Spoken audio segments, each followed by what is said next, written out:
اعوذ باللہ السمیع العلیم من الشیطان اللعین الرجیم بسم اللہ الرحمن الرحیم الحمد للہ رب العالمین الصلاۃ والسلام علی سید الانبیاء والمرسلین ابی القاسم مصطفیٰ محمد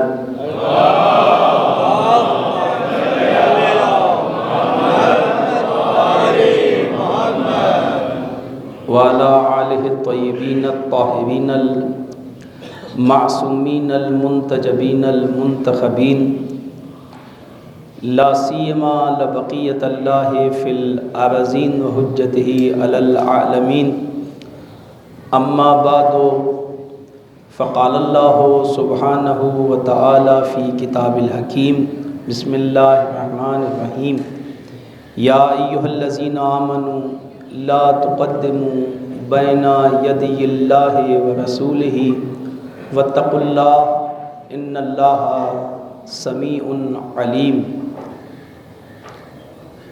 ہماری گفتگو سورہ حجرات کے سلسلے میں ہے اور آج ہی ہمارا اس سلسلے کا تیسرا درس ہے کہ ہم نے عرض کیا اس سورہ کی تفصیل اور تفسیر کے ذیل میں کہ اسلامی معاشرہ ہو یا دوسرے معاشرے ہوں، ان میں بہت ساری بیماریاں پائی جاتی ہیں۔ اگر ان بیماریوں کی تشخیص نہ دی جائے اور ان کی شناخت حاصل نہ کی جائے اور ان کے لیے کوئی چارہ جوئی نہ کی جائے تو پھر کوئی سا بھی معاشرہ ہو وہ ترقی نہیں کر سکتا اور وہ پیش رفت نہیں کر سکتا۔ معاشرہ حرکت میں تو ہوگا لیکن یہ حرکت عروج کی طرف نہیں ہوگی، پیش رفت کی طرف نہیں ہوگی، اور انسان دھوکے میں رہے گا، غفلت کا شکار رہے گا۔ جس طرح سے ہم اور ہمارا جسم بہت ساری داخلی بیماریوں میں مبتلا ہوتا ہے اور ہم اس سے غافل ہوتے ہیں، ہمیں اس کی خبر نہیں ہوتی، تو ہماری بے خبری ہمیں بچاتی نہیں ہے۔ ہماری بے خبری جو ہے اس بات پر دلیل نہیں ہے کہ ہمارا جسم جو ہے اور ہمارے جسم کو وہ بیماری نقصان نہیں پہنچائے گی، ایسا نہیں ہے۔ آپ بیماری کو جانتے ہوں یا نہ جانتے ہوں اس سے کوئی فرق نہیں پڑتا۔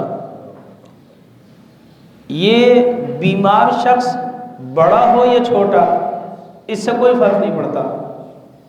یہ بیمار شخص خاتون ہو یا ایک مرد ہو اس سے کوئی فرق نہیں پڑتا۔ یہ بیمار شخص یتیم ہو یا اس کا کوئی سرپرست اور ولی موجود ہو اس سے کوئی فرق نہیں پڑتا۔ غریب ہو، امیر ہو، اس سے کوئی فرق نہیں پڑتا۔ بیماری کا کام بیمار کرنا ہے اور آپ کی حرکت کو روکنا ہے۔ بالکل اسی طرح سے جو انسان بیمار ہوتا ہے وہ بہت ساری عبادات سے محروم رہ جاتا ہے، بہت سارے سفر جو مقدس سفر ہیں ان پہ نہیں جا پاتا، بہت ساری زیارتوں سے محروم ہے، صرف اس وجہ سے کہ وہ بیمار ہو گیا ہے۔ تو محرومی قدم بقدم ہے، بہت ساری لذتوں سے محروم ہے وہ، کیونکہ بیمار ہے، یہ لذت نہیں لے سکتا بہت ساری چیزوں کی۔ بالکل اسی طرح سے کہ جو انسان نابینا ہو وہ خوبصورت مناظر کی لذت سے بہرمند نہیں ہو سکتا، اس کے نزدیک ہر منظر ایک جیسا ہے، فرق نہیں پڑتا کہ آپ وہ صحرا میں ہو یا باغ میں ہو، اس سے کوئی فرق نہیں پڑتا۔ خوبصورت گھر میں رہتا ہو یا بدنما گھر میں رہتا ہو اس سے کوئی فرق نہیں پڑتا۔ کیوں؟ اس لیے کہ وہ بیمار ہے، اور اگر وہ بیمار ہے تو اس کا مطلب یہ نہیں ہے کہ خوبصورت مناظر موجود نہیں ہیں، اس میں دیکھنے کی صلاحیت نہیں ہے۔ اس کا مطلب یہ نہیں ہے کہ لذتیں ختم ہو گئی ہیں زمانے سے، آپ بیمار ہو گئے ہیں جو لذت نہیں آ رہی، آپ اس کی لذت کو درک نہیں کر سکتے۔ اسی وجہ سے ہمیں تعجب ہوتا ہے، ہم یہی سوچتے رہتے ہیں کہ یہ پیغمبر کس طرح سے ساری ساری رات نمازیں پڑھتے تھے، ائمہ کس طرح سے اتنی عبادت کرتے تھے، اس لیے کہ وہ اللہ کی عبادت کی لذت کو محسوس کرتے تھے۔ اور جو دنیاوی لذتیں ہیں، جو مادی لذتیں ہیں، یہ منقطع ہو جاتی ہیں۔ جو اللہ کے ذکر کی لذت ہوتی ہے وہ منقطع نہیں ہوتی، وہ دائمی ہوتی ہے، وہ ہمیشہ آپ کے ساتھ ہوتی ہے، اس وجہ سے وہ ہمیشہ خدا سے وابستہ رہتے ہیں۔ اسی طرح سے معاشرے کی بیماریاں ہیں، اگر معاشرہ بیمار ہو جائے تو اگر معاشرہ بیمار ہے تو اگر اس کی بیماریوں کی شناسائی نہ ہو، اس کی شناخت نہ ہو، تو معاشرے کے غافل ہونے سے اس کا مطلب یہ نہیں ہوگا کہ پھر معاشرہ ارتقا کرے گا، ترقی کرے گا، آگے بڑھے گا، نہیں۔ ممکن ہے کہ ہم اسی طرح سے ایک بیمار معاشرے میں زندگی گزاریں اور چلے جائیں۔ ایسا بھی نہیں ہوتا کہ اگر گھر میں میں بیمار ہوں تو باقی سب افراد سکون سے ہیں، ایسا نہیں ہوتا۔ میری بیماری سب کو متاثر کرتی ہے، کچھ بیماریاں اڑ کے بھی لگتی ہیں، اور ابھی ہم ایک ایسے دور سے گزرے ہیں کہ بیمار ایک شخص ہوا، اس نے بہت سارے لوگوں کو مبتلا کر دیا۔ آپ نے خود بھی دیکھا، لوگ میت کے قریب بھی نہیں جاتے تھے، یعنی بیماریاں ایسی ہیں بعض جو مرنے کے بعد بھی آپ کو چھوڑتی، یعنی ہم اس دور سے گزرے ہیں۔ ایسا نہیں ہوتا کہ مرنے کے بعد یہ انسان صحیح ہو گیا ہے، مرنے کے بعد بھی آپ کا پیچھا نہیں چھوڑتی۔ بعض بیماریاں ایسی ہوتی ہیں وہ مرنے کے بعد بھی آپ کے ساتھ ہیں، تو دوسرے بھی آلودہ ہو جاتے ہیں، دوسرے بھی مبتلا ہو جاتے ہیں۔ معاشرہ اسی طرح سے ہوتا ہے، اگر آپ ایک گھر کے اندر قید ہیں اور آپ بیماری میں مبتلا ہو گئے جو اڑ کے لگتی ہو، جیسے ابھی ہم گزرے ہیں کرونا سے، تو ٹھیک ہے کیونکہ آپ قید میں ہیں تو باقی لوگ مبتلا نہ ہوں، لیکن اگر آپ معاشرے میں آئیں گے تو پھر دوسروں کو بھی آلودہ کر دیں گے۔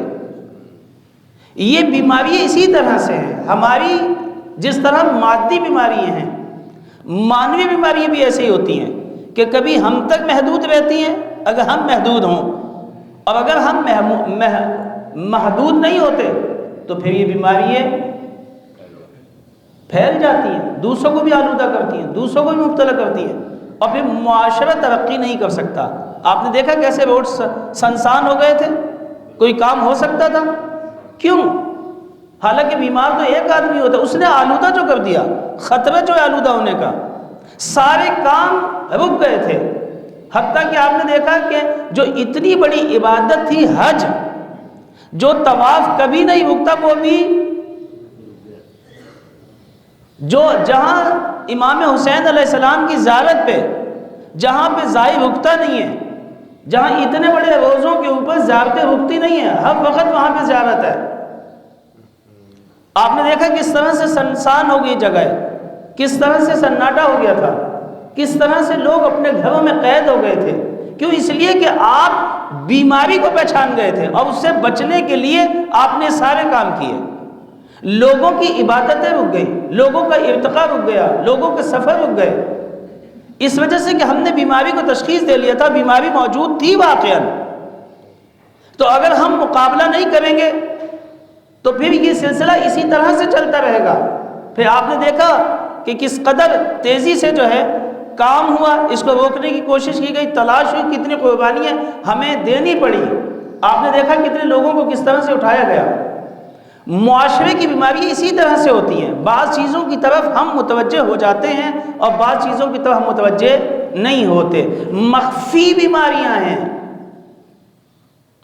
بعض بیماریاں اثر انداز ہو کے اپنا اپنی علامتیں چھوڑتی ہیں، تو لہٰذا ہم پہچان لیتے ہیں۔ بعض بیماری اس طرح سے نہیں ہوتی، مخفیانہ حملہ کرتی ہیں، اور انسان کو اس وقت خبر ہوتی ہے کہ جب اس کے آخری سانس ہے اور ڈاکٹر یہ آپ کو کہتا ہے کہ اب یہ ریکور نہیں ہو سکتا۔ کرونا میں بھی اسی طرح سے ہوا، آپ کو جب اطلاع ہوئی یا آپ جب متوجہ ہوئے، ورنہ آپ اسے زکام ہی سمجھتے رہے، آپ اسے نزلہ ہی سمجھتے رہے، آپ اسے کھانسی سمجھتے رہے، آپ اسے ہلکا سا بخار سمجھتے رہے، اور اس طرح سے، اور کبھی کبھی تو سمجھنے کے باوجود بھی اپنے آپ کو یہ بتاتے رہے کہ یہ وہ نہیں ہے، یہ وہ بیماری نہیں ہے، یہ کرونا نہیں ہے، یہاں تک کہ موت آپ کے سر پہ آ گئی۔ یہ بیماری اسی طرح سے ہوتی ہے۔ ہمیں ضرورت اس بات کی ہے کہ جس طرح سے ہم اپنی حفاظت کرتے ہیں، ہماری ذمہ داری ہے کہ ہم اس معاشرے کو بھی ان بیماریوں سے محفوظ کریں۔ سورہ حجرات انہی بیماریوں کی نشاندہی کر رہی ہے، اور وہی پیغام لے کے آئی ہے کہ اگر معاشرے کو ترقی دینا چاہتے ہیں، معاشرے کو کرونا سے بچانا چاہتے ہیں آپ، یہ اس سے بدتر کرونا ہے، اس لیے کہ کرونا میں ممکن ہے کہ آپ مبتلا ہو جائیں، آپ کو یہاں پہ موت ہو جائے، آپ یہاں سسک کے مر جائیں، لیکن ممکن ہے کہ وہ دنیا آپ کی روشن ہو، وہاں پہ آپ کو کوئی بیماری نہ ہو، لیکن جو یہ بیماری جن کی طرف سورہ حجرات اشارہ کر رہی ہے، اگر اس بیماری میں کوئی مبتلا ہو جائے تو اس کی یہ دنیا بھی تباہ ہو جاتی ہے، اس کی وہ دنیا بھی تباہ ہو جاتی ہے۔ لہٰذا یہ کہ سورہ حجرات ایسی بیماریوں کو لے کے آئی، اور ایسی بیماریوں کی طرف اس نے اشارہ کیا تاکہ لوگ متوجہ ہیں، اور ان میں سب سے بڑی بیماری جو ہم نے عرض کیا کہ جس کی ہم نے اس کے نقصانات اس دنیا میں دیکھے باقاعدہ، ایسا نہیں ہے کہ وہاں جا کے پتہ چلے گا، نہیں، اسی معاشرے کے اندر ہم نے اس کے نقصانات دیکھے۔ جیسے ہم نے عرض کیا کہ بہت سارے گناہ ایسے ہوتے ہیں کہ آپ قیامت کا انتظار نہ کریں کہ قیامت ہوگی تو پھر آپ کو سزا ملے گی، ایسا کوئی سلسلہ نہیں ہے۔ اگر کوئی شراب پیے گا تو کوڑے یہیں لگیں گے،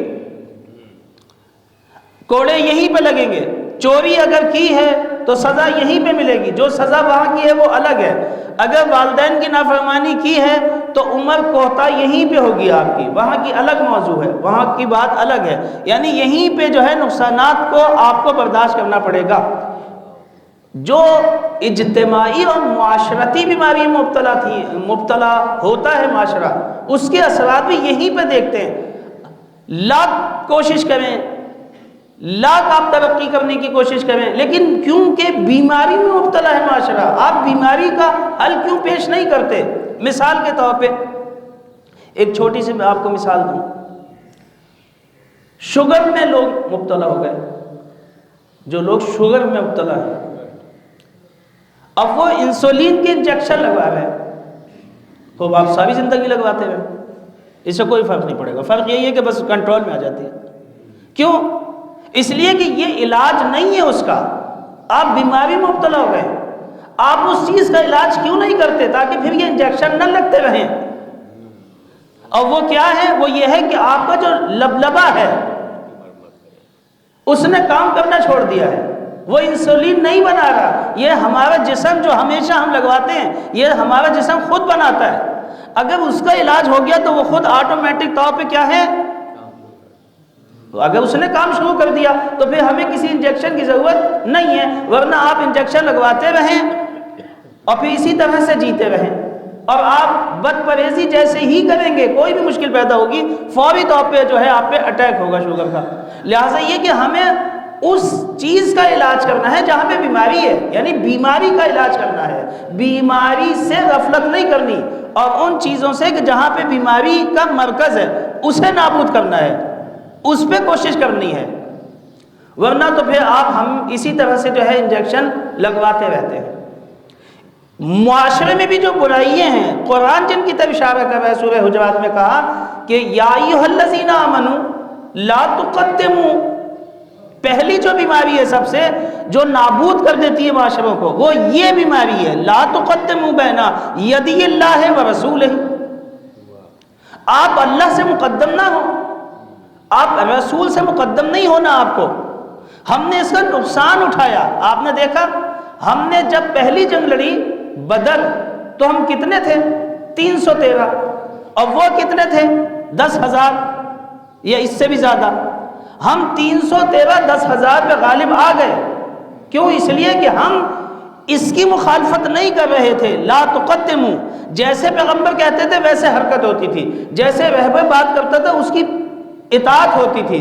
تو پھر ہم 313 ہونے کے باوجود بھی 10,000 پہ غلبہ کر گئے اور ہم نے بڑے بڑے سورماؤں کے کلیجوں کو پھاڑ دیا. لیکن جنگ احد میں جہاں ہماری تعداد زیادہ تھی، ہم کافی تعداد میں آ گئے تھے، وہاں صرف پیغمبر کی نافرمانی کی وجہ سے آپ کو پیغمبر نے کہا ہی نہیں تھا کہ یہ مورچہ چھوڑنا ہے، اس پہاڑی سے ہٹنا نہیں تھا آپ کو. آپ نے خود تشخیص دی اور فوری طور پہ، جبکہ پیغمبر تاکید کر رہے ہیں، آپ کے رہبر بتا رہے ہیں آپ کو، آپ کا رہبر آپ کو سمجھا رہا ہے کہ یہ کام نہیں کرنا آپ کو. کچھ بھی ہو جائے اس سے کوئی فرق نہیں پڑتا، ہم جنگ جیتیں یا ہم جنگ ہاریں. یعنی پیغمبر رہنمائی کر رہے ہیں، پیغمبر قدم قدم پہ بتا رہا ہے آپ کو، لیڈر آپ کا بتا رہا ہے، رہنما آپ کو بتا رہا ہے، اس کے باوجود آپ اپنی چلا رہے ہیں. اور پھر آپ نے وہ چھوڑا اور ہم نے زبردست قسم کی، یعنی جو جنگ ہم جیت رہے تھے وہ جنگ ہم نے ہار میں تبدیل اسے خود کر دیا، نافرمانی کر کے اس آیت کی. یہ بیماری ہے ایک. وہ کیا نمازیں نہیں پڑھ رہے تھے سارے؟ یہ سارے روزہ نہیں رکھتے تھے؟ یہ سارے حج نہیں کرتے تھے؟ روزوں نے کہاں پہنچایا؟ عبادتوں نے کہاں پہنچایا؟ یعنی جب مجھے شوگر ہوتی ہے تو میری جو نماز ہے وہ مجھے بچائے گی؟ مجھے شوگر کا الگ سے علاج کرنا پڑے گا، مجھے بیماریوں کا الگ سے علاج کرنا ہے. نماز اپنا کام کرتی ہے، بیماریاں اپنا کام کرتی ہیں. آپ بالکل اسی طرح سے، یعنی اگر میں جو ہوں کوئی بہترین قسم کی ڈش اور بہترین قسم کا کھانا کھا رہا ہوں اور اس میں جراثیم ہوں، تو یہ جو میں بہت ہی اچھی غذا کھا رہا ہوں، یہ وٹامنز والی، لیکن اگر اس میں جراثیم موجود ہے یہ مجھے فائدہ پہنچائے گی؟ یہ تو ایک عام سی بات ہے. حتیٰ کہ ڈاکٹر آپ کو کہتے ہیں کہ آپ کو ہاتھ دھو کے کھانا کھانا ہے. کھانا کھانا جو ہے وہ اچھی چیز ہے یا بری چیز ہے؟ آپ کے گھر میں جو پکا ہے وہ آلودہ ہے یا غیر آلودہ ہے؟ وہ تو آلودہ نہیں ہے، وہ تو بہت اچھی چیز ہے، وہ آپ کی صحت کے لیے ہے، وہ آپ کی بھوک کو مٹانے کے لیے ہے، وہ آپ کے جسم کو بڑھانے کے لیے ہے، آپ کی روح کی ارتقاء کے لیے. لیکن ہاتھ دھونے کا حکم کیوں دیا ہے اسلام نے آپ کو؟ تاکہ کیونکہ اگر ہاتھ آلودہ ہوئے تو پھر نہ یہ وٹامنز فائدہ پہنچائیں گے، نہ یہ غذا فائدہ پہنچائے گی، نہ یہ احتیاط فائدہ پہنچائے گی. بالکل اسی طرح سے اگر رسول کی نافرمانی ہوئی تو پھر نہ نماز کہیں لے جائے گی، نہ روزہ کہیں لے جائے گا، نہ حج کہیں لے جائے گا.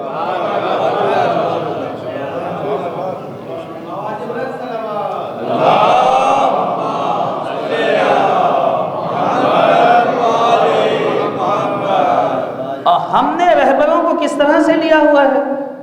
معاشروں کے جو رہبر ہیں ہمارے، جو ہمارے رہنما ہیں، ان کو کس طرح سے لیا ہے؟ بس ان کے پیچھے نماز پڑھی اور اس کے بعد ہمارا ان سے کوئی واسطہ نہیں.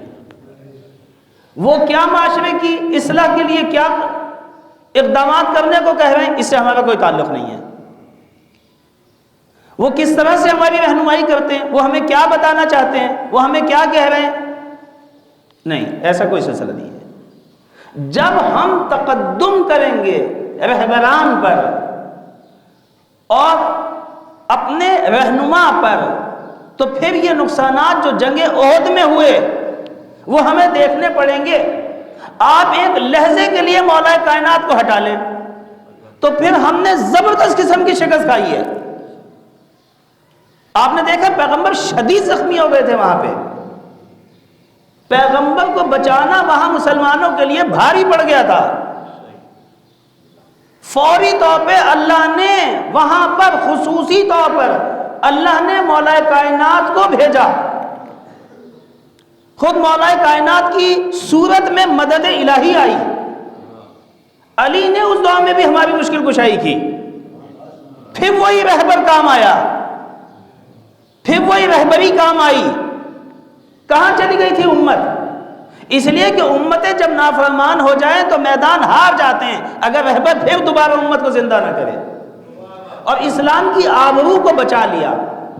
لا تقدموا، یہ وہ پہلی چیز ہے کہ جس کی طرف اسلام بارہا ہمیں اشارہ کرتا رہا، اس پہ توجہ دینے کی ضرورت ہے۔ اگر ہم نے اس پہ کام نہ کیا، اسلامی معاشروں میں ہم ہر جگہ شکست کھائیں گے۔ آج بھی جو معاشرے شکست کھا رہے ہیں اپنے رہبر کی نافرمانیوں کی وجہ سے، ابتدا میں بھی ایسے ہی تھا، پوری تاریخ میں جب بھی شکست کھائی ہے اور جب بھی شکست کھاتے رہیں گے، کیونکہ رہبر سے پہلے بات کرتے ہیں۔ آپ کو تو اجازت نہیں ہے، ہم نے کل عرض کیے تھے بہت سارے مورد، آپ کو اجازت نہیں تھی، یعنی رسول اللہ آپ سے یہ کہہ رہے ہیں، رسول اللہ آپ کو بتا رہے ہیں، کیا بتا رہے ہیں آپ کو؟ رسول اللہ کہہ رہے ہیں آپ کو کہ آپ کو روم کی جنگ پر جانا ہے، رومیوں سے جنگ تھی، اسامہ کا لشکر تیار ہوا، حتیٰ کہ پیغمبر نے یہ کہا کہ جو شخص بھی اس لشکر میں نہیں جائے گا اس پر اللہ کی لعنت ہے۔ اور پھر بھی جو ہیں مقدس ہستیاں جو تھیں ان کو پیغمبر سمجھا رہے تھے، وہ جانے کے بعد بھی واپس آ گئے کہ ہم یہ سوچ رہے تھے کہیں آپ اکیلے نہ رہ جائیں۔ تو یہ بات جو آپ کی سمجھ میں آ رہی ہے تو پیغمبر کی خود کی سمجھ میں نہیں آئی، یعنی آپ پیغمبر سے بڑے عاقل ہیں، آپ کو پیغمبر سے زیادہ فکر ہے، آپ کو پیغمبر کی جو ہے وہ اللہ سے زیادہ فکر ہے۔ جو شخص، اسی لیے اللہ نے یہ بات سب سے پہلے کہی تھی، وَمَا يَنْطِقْ عَنِ الْهَوَىٰ إِنْ هُوَ إِلَّا وَحْيٌ، یہ پیغمبر وحی کے بغیر بات نہیں کرتے۔ اگر یہ کہہ رہے ہیں کہ جو بھی نہ گیا اس پر اللہ کی لعنت ہے، تو یہ نہیں کہہ رہے، یہ ہم کہہ رہے ہیں۔ توجہ کی آپ نے؟ یہ پیش قدمی نہیں ہے۔ رہبران کے ساتھ بھی اسی طرح سے ہوتا ہے، رہبر بنائے گا اپنا نائب، آپ نہیں بنا سکتے اپنا نائب، آپ نے کیسے بنا لیا؟ رہبر اپنا نمائندہ بنائے گا، آپ اس کا نمائندہ نہیں بنا سکتے، یہ پیش قدمی نہیں ہے۔ وہ جس کو کہے کہ یہ میرا نمائندہ ہے وہ نمائندہ ہوگا، آپ نہیں بنا سکتے۔ علی جس کو کہیں گے کہ وہ میرا نمائندہ ہے وہ ان کا نمائندہ ہوگا، حسن جس کو کہیں گے، اسی طرح سے یہ سلسلہ آخر تک ہے۔ غیبت میں بھی وہ بتائیں گے مجھے کہ ہمارے نمائندے کون ہیں، تمہاری رہنمائی کون کرے گا، تمہارا ہاتھ کس کے ہاتھوں میں، وہ مجھے بتائیں گے، میں اپنی طرف سے تشخیص نہ دوں، یہ پیش قدمی ہوگی۔ اور پھر اس طرح سے جو ہے وہ معاشرہ اسلامی جو ہے وہ ترقی نہیں کر سکتا۔ اس کے بعد جو دوسری بات کی، پھر قرآن نے دوبارہ خطاب کیا، یا ایھا الذین آمنوا۔ ایک بات یہ تھی کہ لا تقدموا، آپ مقدم نہ ہو، پیش قدمی نہ کریں، ان سے پہلے بات نہ کریں۔ اور پھر کیا کہا؟ اگر کبھی رہبر کے سامنے بات کرنے کا موقع مل جائے، رہبر کو مشورہ دینا ہو، رہبر سے کوئی بات کرنی ہو،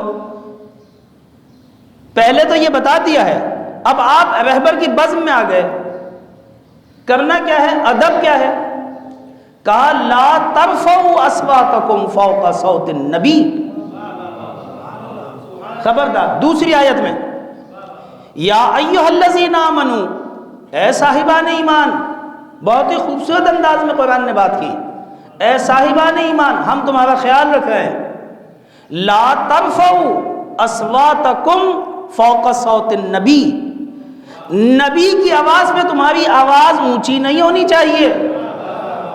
یعنی اس بات کا خیال رکھیں کہ جب رہبر دین سے بات کر رہے ہو، جب اپنے لیڈر سے بات کر رہے ہو، جب اپنے رہنما سے بات کر رہے ہو، تمہاری آواز اس کی آواز پہ اونچی محسوس ہو کہ تم کہاں پہ ہو، یہ بے ادبی ہے، یہ وہ بیماری ہے، یہ تمہارے بیماریوں کی نشاندہی ہے۔ اگر تم پیش قدمی کرتے ہو، تم انہیں بتاؤ گے کہ وہ کس طرح سے چلے، تم انہیں بتاؤ گے کہ وہ کیسے بیٹھیں، تو پھر اس کا مطلب یہ ہے کہ وہ تمہارے لیڈر نہیں ہیں، تم ان کے۔ وہ جو مولا کائنات فرمایا کرتے تھے کہ مجھے یہ سمجھ میں نہیں آتا کہ میں تمہارا امام ہوں تم میں بے ایمان، اپنی حدود میں رہ کے حرکت کرو تاکہ یہ تمہارے ہی فائدے میں ہے، تم ارتقا کرو گے۔ واتقوا اللہ، تقوی الہی اختیار کرو، یہ تقوی کے خلاف ہے۔ جسے تم تقوی سمجھ رہے ہو وہ تقوی نہیں ہے۔ نمازیں پڑھنا صرف تقوی نہیں ہوتا، یہ تقوی سب رہبر کے اس میں ہیں۔ اگر رہبری کے زیر سایہ نہیں ہے نماز، تو ہم نے کل عرض کیا تھا کہ شیطان کی نمازوں کو اس نے رد کر دیا، کیونکہ رہبر کی سرپرستی میں نہیں ہے۔ جو رہبر کی سرپرستی میں نہ ہو، آپ کر کے دیکھ لیں، اچھا یہ آپ اپنے امام سے پہلے رکوع کر کے دیکھ لیں، زیادہ دور جانے کی ضرورت نہیں ہے۔ میں کسی معصوم کی بات نہیں کر رہا، جو آپ کا پیش امام ہے بس اس سے رکوع پہلے کر کے دیکھ لیں، اگر اس نماز کو بچانے میں آپ کامیاب ہو گئے تو ہم جانیں۔ تو جب ایک غیر معصوم سے پہلے رکوع کرنے سے، توجہ کی آپ نے، زیادہ نہیں، صرف ایک رکوع پہلے کرنے سے آپ نماز نہیں بچا سکتے، تو ایک امام معصوم سے پہلے حرکت کرنے میں آپ اپنا دین کیسے بچا سکتے؟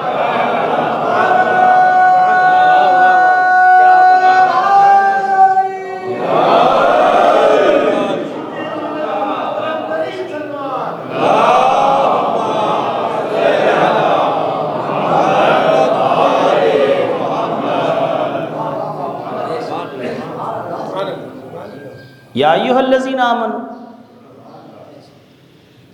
لا ترفعوا اصواتکم فوق صوت النبی، نبی کی آواز پہ تمہاری آواز بلند نہیں ہونی چاہیے، اور نبی کہا ہے، محمد نہیں کہا۔ اس کا مطلب یہ ہے کہ یہ سلسلہ چلے گا بھی، کیونکہ عہدے سے بات ہو رہی ہے۔ اس کا مطلب یہ ہے کہ یہ آیت یہ کہہ رہی ہے کہ خبردار علی کی آواز سے اونچی آواز، کیونکہ نبی سے بات ہوئی، عہدے سے بات ہوئی ہے۔ جب تک عہدہ نبوت ہوگا تو نبی سے بات نہیں ہو سکتی اونچی، اور جب عہدہ ولایت آ جائے تو پھر ولایت سے اونچی آواز میں بات نہیں ہو سکتی، اور پھر اگر نمائندگی ولایت آ جائے تو پھر آپ اس نمائندگی سے اونچی آواز سے بات نہیں کر سکتے، چاہے کہ آپ توہین کریں اس کی۔ یہاں حتیٰ کہ اس کو منع کیا ہے، آپ توہین کر رہے ہیں ان کی اپنے اشعار میں۔ میں ایک شاعر ہو کے، یعنی جہاں مجھے یہ کہا گیا ہے، ادب سکھایا گیا ہے کہ آپ اونچی آواز نہیں کر سکتے اپنے رہبر کی بارے اگر ہوں اس کی بزم کے اندر۔ اور معصوم کی روایت یہ ہے کہ یہ زندگی میں نہیں ہے، صرف زندگی میں بھی ہے، مرنے کے بعد بھی ہے۔ یعنی یوں نہیں ہے کہ رہبر زندہ ہو تو اس کی بزم میں آواز کو بلند نہیں کر سکتے، اور رہبر انتقال کر جائے تو اس کی بزم میں آواز کو بلند کیا جا سکتا ہے، ایسا ہرگز نہیں ہے۔ امام حسین علیہ السلام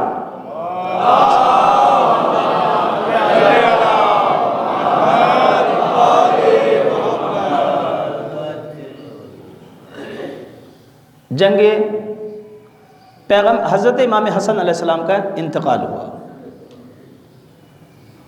اس کے بعد یہ جنازہ اٹھا امام حسن کا، اور آپ کو معلوم ہے کہ یہ دفن ہونے کے لیے پیغمبر کی طرف حرکت کی اس نے، کہ پیغمبر کے پہلو میں امام حسن کو دفنا دیا جائے۔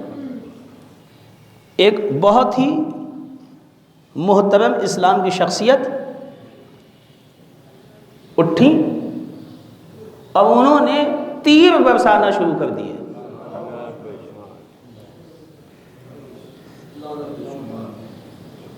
اور دفنانے نہیں دے رہی تھی، حالات بہت زیادہ خراب تھے، یہاں تک کہ آوازیں بلند ہوئی، بحث ہوئی، امام حسین نے فوراً روک دیا، خبردار کوئی بات، کیا تم سب نے نہیں سنا؟ یا ایھا الذین آمنوا لا ترفعوا اصواتکم فوق صوت النبی، نبی کی بزم میں جس طرح سے نبی زندگی میں نبی ہیں، انتقال کے بعد بھی نبی اسی طرح سے نبی ہیں، لہٰذا یہاں پہ شور شرابہ کرنا صحیح نہیں ہے، یہاں پہ اونچی آواز بلند کرنا صحیح نہیں ہے، لہٰذا ہم جنت البقیع کی طرف حرکت کریں گے۔ اتنے اہم کام کو بھی اور اتنی احتیاط کرتے تھے معصوم کہ پیغمبر کی آپ بزم میں ہوں یا اس سے باہر؟ آپ یہ کام نہیں کر سکتے؟ کیا یہ نبی کی آواز پہ آواز بلند کرنا نہیں ہے کہ پیغمبر یہ کہہ رہے ہیں کہ لائیں مجھے قلم و دوات دے دیں؟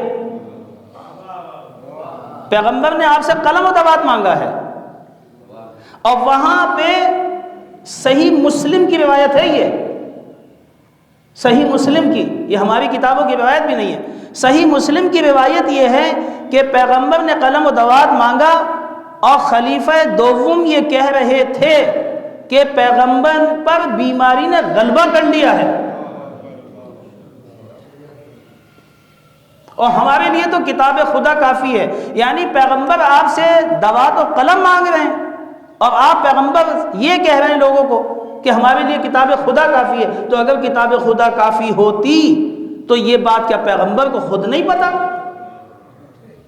یہ پیش قدمی نہیں ہے؟ اور پھر وہاں پہ باقاعدہ اس کتاب میں یہ لکھا گیا کہ وہاں پہ باقاعدہ اختلاف شدید ہوا، آپس میں بحث ہوئی۔ یہ کہاں پہ ہو رہا ہے؟